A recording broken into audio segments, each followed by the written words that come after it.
शाहिद खान अफरीदी जो सुसर है, क्या है, सुसर है, फादर इन लॉ है शाहिद अफरीदी के, पीसीबी को आड़े हाथों ले रहे हैं। ऐसी विकेट बनाई, 4 फास्ट बॉलर खिला दिए, स्पिनर बाहर कर दिया। पीसीबी को कह रहा है अभी 4 दिन पहले तू उसे थ्रेट दे रहा था कि देखता हूं मैं क्या होगा। काश आज तू कहता तेरे दामाद, अनफिट दामाद की वजह से, जो भागता हुआ स्पिनर है उसकी वजह से, वो जो अंडर परफॉर्म दे रहा है उसकी वजह से। यार शर्म आनी चाहिए यार इसको, यार इसको चाहिए नहीं यार, क्या यार इतना गुस्सा आ गया यार, हमारे जज्बात के साथ ये खेलते हैं यार, इनको चाहिए घर बैठ जाए यार। हम कहते हैं इंडिया से जीत जाए, ये बांग्लादेश से नहीं जीत सकते तो इंडिया से क्या जीतेगा। शर्म से डूब के मर जाना चाहिए कि यार बांग्लादेश ने हमें वर्ल्ड टेस्ट चैंपियनशिप का टेस्ट वो भी पहली दफा हिस्ट्री के अंदर हरा के हमारा मुंह काला करके जा रही है यार। 2022 के अंदर हमें नेदरलैंड ने हराया, ओडीआई वर्ल्ड कप के अंदर हमें अफगानिस्तान ने हराया, T20 वर्ल्ड कप में हमें यूएसए ने हराया, और अब हिस्ट्री क्रिएट किया बांग्लादेश ने। भाई हिस्ट्री क्रिएट, पहली दफा पाकिस्तान को बांग्लादेश ने टेस्ट मैच हराया। वो एक्सपोज हुई है हमारी ये टीम, इन्होंने अपनी मर्जी के विकेट भी बना के देख ली, इन्होंने अपने होम ग्राउंड पे खेल के देख लिया, इन्होंने मर्जी wicket, greenery wicket, fast wicket बना के देख ली, पर इनसे कोई भी काम नहीं है क्योंकि बांग्लादेश जैसी टीम आके इनको हरा गई है। अभी इधर इंग्लैंड ने खेलने होम ग्राउंड पे आके। भाई आप जो जैसे विकेट भी चाहे ना बना ले, आप नहीं जीत सकते जब तक आप कोई प्लानिंग के साथ, बॉन्ड के साथ नहीं खेलेंगे, आप नहीं जीत सकते।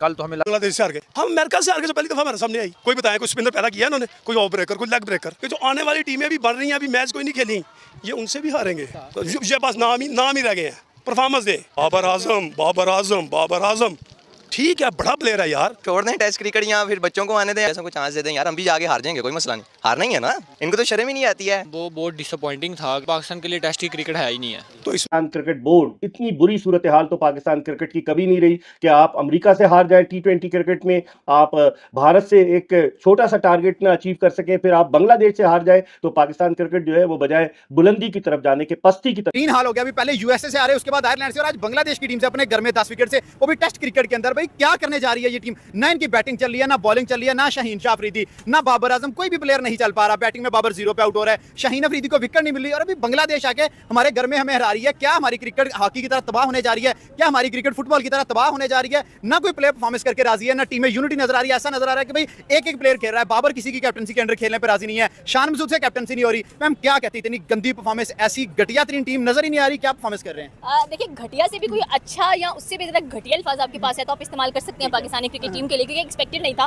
कि भाई आप कहते हैं कि आप अपनी होम ग्राउंड में इतना अच्छा परफॉर्म करेंगे। और मजे की बात यह है कि बांग्लादेश के मैचेस के लिए अगेंस्ट पाकिस्तान आपको फ्री एंट्री मिलती है। जाइए देखो पाकिस्तान को जो जूते पड़ रहे हैं वहां के ऊपर, तब भी कोई नहीं जा रहा, उन्हें पता है कि यही करतूत कर रहे हैं। इसलिए जाना भी क्यों है? आप बाबर की बात करते हैं, नंबर 1 कैप्टन था आपका, नंबर 1 टीम है आपकी, यहाँ नंबर 1 बैट्समैन था हमारा। यार यही बांग्लादेश की टीम खेली है ना, उसी क्रीज के ऊपर आपके बॉलर जो है वो 560 खा रहे हैं और आपसे विकेट नहीं ली जा रही। उन्होंने क्या किया, आपको कितने 146 पे ऑल आउट करके रख दिया, अपने घर के अंदर खेल रही थी यार। एक्सपोज, आप बांग्लादेश जैसी टीम 10 नंबर के रैंक के ऊपर खेल रही है वो, और आप उनसे एक्सपोज हो रहे, तो आपको शर्म आनी चाहिए। सिर्फ वो यूनिटी से खेलें जिसकी वजह से पाकिस्तान का आज इतना जो कैमरा है, स्पीड एक्स कैमरा, वो उसकी वही परफॉर्मेंस है जो पाकिस्तान टीम की रावलपिंडी क्रिकेट स्टेडियम में हुई, और उसने चलने से वो कासिर हो गया था। मैं फेस टाइम कैमरे पे हूँ, बाल मेरे उद्दम मचा होगा, तो ये ज़रा इग्नोर कर दीजिएगा, ज़्यादा कमेंट्स ना कीजिएगा।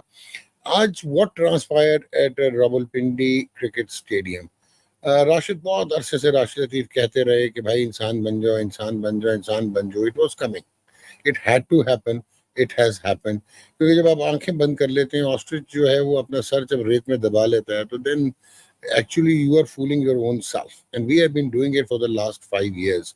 हमारी टीम ने वर्ल्ड कप में मायूसकुन कारकर्दगी दिखाई, यूएसए जैसी नई टीम से हारे, उससे पहले आयरलैंड में जाके वहां पे T20 सीरीज हारे, जिम्बाब्वे से हार चुके हैं पिछले कुछ अरसे में, और न्यूजीलैंड की जो सी टीम पाकिस्तान आई थी, पाकिस्तान उनसे भी नहीं जीत सकी थी। इसलिए ये कहना गलत नहीं है कि पाकिस्तान की कारकर्दगी जो है वो हर गुजरते अरसे के साथ खराब होती जा रही है। और अब पाकिस्तान जो है होम टेस्ट बांग्लादेश के खिलाफ भी हारा है। ये पहली मर्तबा है कि बांग्लादेश ने पाकिस्तान को पाकिस्तान में शिकस्त दी है। क्रिकेट में जी बांग्लादेश से तो हार गया, अनोखी होगी कि पहली दफा बांग्लादेश से टेस्ट मैच हार गया आज, लेकिन उसके अलावा भी अनोखी आई है भाई कि वकार यूनुस, जिनको बड़ा जोर शोर से शानो शौकत से लाया गया था पाकिस्तान क्रिकेट बोर्ड में, ये कहकर कि जी ये एडवाइजर होंगे क्रिकेट अफेयर्स पे, और चेयरमैन जो है वो गवर्नेंस और एडमिनिस्ट्रेशन पे ज्यादा जोर देंगे, और वकार यूनुस जो है वो क्रिकेट के मामला देखेंगे, सेलेक्टर्स के साथ कोऑर्डिनेट करेंगे, सेलेक्टर्स उनको जवाब देंगे, कोचेज उनको जवाब देंगे वगैरह वगैरह करके। तो अब पता चल रहा है कि वकार यूनुस साहब तो सिर्फ 3 हफ्ते कंसल्टेंसी रोल में आए थे पाकिस्तान क्रिकेट बोर्ड में, और 19 अगस्त को उनका कंसल्टेंसी रोल हो गया खत्म, कॉन्ट्रैक्ट उनका 19 अगस्त को 3 हफ्ते का कॉन्ट्रैक्ट हो गया खत्म।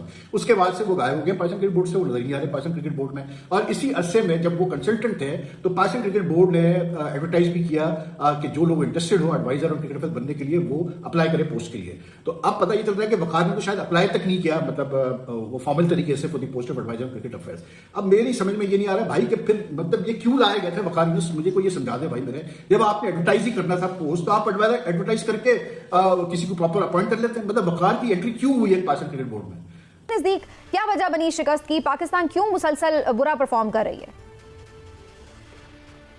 देखिए जी, सबसे पहली बात तो ये कि ये जो आपने सर्जरी का वर्ड यूज किया ना, ये इस दफा ये सर्जरी का वर्ड यूज हुआ है, वरना जब भी पाकिस्तान टीम किसी भी आईसीसी के इवेंट में हारती है वो सर्जरी का वर्ड यूज तो नहीं करते, लेकिन सर्जरी जरूर हो जाती है। कप्तान की भी हो जाती है, प्लेयर्स की भी हो जाती है, लेकिन जो बोर्ड के लोग हैं या जो कोचिंग स्टाफ है उनके ऊपर जरा आंखें जो है वो कम रखी जाती हैं, सारी ब्लेम जो है वो प्लेयर्स के ऊपर डाल देते हैं। खैर, मैं तो हमेशा बोलता हूँ कि कभी भी पाकिस्तान क्रिकेट की चीजें बेहतर नहीं होनी, उसकी वजह यह है क्योंकि हम बहुत बड़ी बड़ी मिस्टेक्स करते हैं। मिस्टेक्स क्या करते हैं?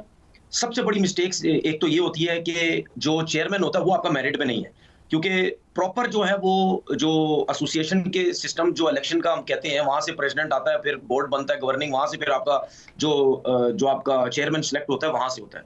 दूसरी चीज कि आप सीओ पाकिस्तान से बाहर ले लेके आते हैं हमेशा, कभी यहाँ का मिल गया तो मिल गया, वरना हमेशा बाहर से आता है। कोचिंग स्टाफ आपका हमेशा बाहर से आता है, चाहे वो हमारे पाकिस्तान प्लेयर खेले हुए लड़के बेशक मुल्क छोड़ के चले गए, नेशनलिटियां बाहर मिल गई, रहते हैं बाहर हैं, उनको ला के जो है वो कोचिंग स्टाफ में बिठा दिया जाता है, लाइक जिस तरह मैं अजहर महमूद की बात कर रहा हूँ। उसके बाद आप लोग तो करंट अफेयर्स के शोज करते हैं, आप कभी इस पे ध्यान डालिएगा कि क्रिकेट बोर्ड के अंदर या कोचिंग स्टाफ में कितने लोग ऐसे हैं जो जिनकी बाहर की नेशनलिटी और वहां यहाँ पे आके जो है वो नौकरियां करने लग जाते हैं। ठीक है, आपके अपने लोग क्या और इसमें फर्क क्या पड़ रहा है ये समझाइए ना। उसकी रीजन सबसे बड़ी ये है, अच्छा ये इसके ऊपर कोई और नहीं बोलता सिवाय मेरे। मैं ये बात करता हूँ कि भाई मैं ये नहीं कहता कि जी हमारे ये जो लोग हैं ये बुरे हैं या इनको क्रिकेट का पता नहीं। मैं ये कहता हूँ कि भाई हमारे जो लड़के हैं पाकिस्तान से जरूर खेले, और जब चले गए पाकिस्तान छोड़ के, जब मुश्किल हालात थे तो पाकिस्तान गए ना, वहां जाके आप रह रहे हो, फैमिली आपकी वहां है, अब वहां के सिस्टम में काम करो ना। और जो 14-15 साल से जो लोग यहाँ काम कर रहे हैं, जिनको आपने कोचिंग कोर्सेज करवाए हुए हैं, उनको कौन ऊपर लेके आएगा, जिनको फिर भी यहाँ की चीजों का जो है वो पता है, तो उनके साथ नाइंसाफी होती है। इसलिए मैं कहता हूँ कि बाहर के लोग नहीं आने चाहिए। हाँ, अगर आप सिर्फ ये समझते हैं कि बाहर से कोई बंदा आना चाहिए जो पाकिस्तान का बॉर्न है, ना पाकिस्तान से क्रिकेट खेला हुआ है, वो किसी और कंट्री का इंटरनेशनल प्लेयर है, जो कोचिंग कोर्सेज किए हुए वो कोचिंग करता है, लाइक जैसन गिलेस्पी की जिस तरह मैंने बात की है। अगर इस तरह का कोई प्लेयर है जो बाहर ही रहता है, वहीं उसने क्रिकेट खेली, आप उसको हायर करना चाह रहे हैं, उसके साथ आप अपने कोचिंग स्टाफ को रखें जो उसके हेल्पर्स हों, जो उसको तो मकसद तो यही होता है ना कि जो उनकी टेक्निक्स हैं, जो उन्होंने एक एक्सपीरियंस गेन किया होता है, जो उनका एक्सपोजर होता है, उसका फायदा उठाया जा सके। तो इंटरनेशनली जो लोग काम कर चुके हैं, चाहे वो पाकिस्तान के हों या इंटरनेशनल हों, उसका मकसद तो बुनियादी तौर पर ये भी हो सकता है कि जो उनका एक्सपोजर है उससे फायदा उठाया जाए। वो देखें, आप फायदा उठा तो रहे हैं, हमारे लोग जैसन गिलेस्पी को लाके फायदा उठा रहे हैं। इससे पहले डेव वॉटमर आया था, फिर पुराने जमाने में बॉब वुल्मर थे, फिर मिकी ऑर्थर थे। आप इन लोगों को लाके अपना फायदा उठाते हैं, तो मैं ये कहता हूँ कि इन लोगों के साथ आप अपने लोगों को साथ रखें, उनको भी इन लोगों से जो है वो सीखने का मौका मिले। दूसरी बात ये, आप बांग्लादेश का भी आप कोचिंग स्टाफ देख लें, कहीं पे आपको कोई बड़ा सुपरस्टार उनके कोचिंग स्टाफ में नजर आया? नहीं नजर आता। आप इंडिया की मिसाल ले लें, इंडिया का अगर कोई हेड कोच बाहर को होता था, बाकी सारी जो है उनका स्टाफ जो है अपने लोकल कोचेज होते थे।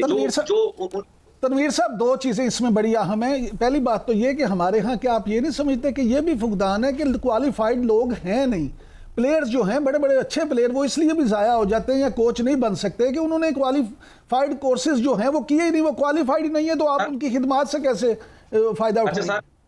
सर मुझे ये चीज बता दें, ये लाहौर के अंदर एनसीए या इधर कोचिंग कोर्सेज नहीं करवाए जाते? हर साल कोचिंग कोर्सेज होते हैं। ये जो हमारे लोकल कोचेज हैं, इन्होंने लेवल 3 लेवल 4 कहाँ से किया हुआ है? ये पाकिस्तान से किया हुआ ना, ये पाकिस्तान क्रिकेट बोर्ड ही करवाता है ना। अभी कुछ दिन पहले कराची में कोचिंग कोर्सेज हो रहे थे, लेवल 1 लेवल 2 लेवल 3 लेवल 4, यही तो क्वालिफिकेशन। और कौन सी आप क्वालिफिकेशन की बात कर रहे हैं? इस क्वालिफिकेशन के साथ लड़का जो भी है वो कोचिंग करता है। तनवीर साहब, वैसे कोचिंग वगैरह ये सब चीजें बिल्कुल इनका एक अपना एक हिस्सा है और बहुत जरूरी है, मैं इससे इनकार नहीं कर रही। लेकिन देखिए, जब हमारे पास वर्ल्ड क्लास लेवल के प्लेयर्स थे और जब हम जीत रहे थे, जब पाकिस्तानी टीम की एक धाक थी, तो उस वक्त भी कोई इतने ज्यादा हमारे पास वसाइल नहीं थे, लेकिन लोगों का इनबॉर्न टैलेंट इतना होता था और हम देखते थे कि उस टैलेंट की बुनियाद के ऊपर नामुसाइद हालात के बावजूद लोग परफॉर्म कर जाते थे। अभी ये रिसेंट मिसाल अरशद नदीम की है, जिनके पास कुछ भी वसाइल नहीं थे लेकिन वो परफॉर्म करके आए एक्स्ट्राऑर्डिनरी। तो आप समझते हैं कि क्या कोई टैलेंट की भी कमी आ गई है हमारे प्लेयर्स के अंदर? बिल्कुल टैलेंट की कमी, बहुत ज्यादा टैलेंट की कमी है, बहुत ज्यादा टैलेंट की जो है वो नहीं है। देखिए आप पुराने टाइम की बात कर रही हैं ना, उस टाइम के जितने भी क्रिकेटर्स थे ना, उन्होंने सिवाय 92 के वर्ल्ड कप के अलावा कोई हमें मतलब इवेंट, जो बड़े बड़े नाम थे, जिन प्लेयर्स की आप शायद बात कर रही हैं या मैं समझ रहा हूँ उन्हीं प्लेयर्स की आप बात कर रही हैं, वो इंडिविजुअल परफॉर्मर्स इतने बड़े थे। अगर हम 2009 की T20 वर्ल्ड कप की टीम देखें जो जीती थी, उसमें आधी टीम तो नए लड़कों की थी। फिर उसके बाद जो चैंपियन ट्रॉफी हम सरफराज की कप्तानी में जीते, उसमें भी आधी टीम तकरीबन जो है वो नए लड़कों की थी। लेकिन जो टॉप परफॉर्मर जिनको हम समझते थे वाकई बहुत बड़े नाम है, नो डाउट नाम बहुत बड़े थे, लेकिन वो बायलैटरल सीरीज में परफॉर्म कर करके अपने इंडिविजुअल उन्होंने नाम बनाए हुए थे। लेकिन आईसीसी का टूर्नामेंट उन्होंने कोई अपने होते हुए कोई इतने ज्यादा जो है वो नहीं जिताए।